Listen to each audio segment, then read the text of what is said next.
Hi guys, welcome back to Things and Love. Have you ever started dating someone and then suddenly everything started going wrong? Money short, phone mashing up, arguments over nothing, and then your granny start to whisper, "Somebody a walk Obia on you, my child."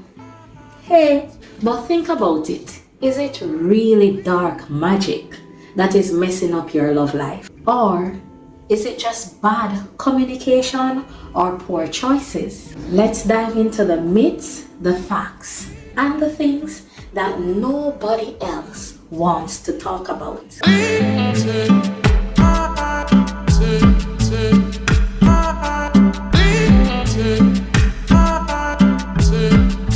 Welcome back to Things and Love, where we mix relationship advice with some real Jamaican spice.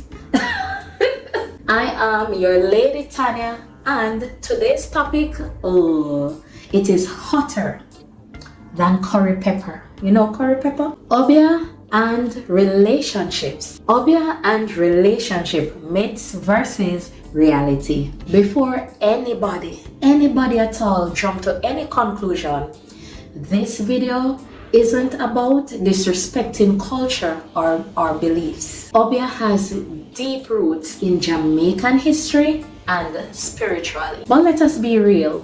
There are plenty of times where people blame Obia for relationship issues, simple problems that are relationship issues. But let's be real.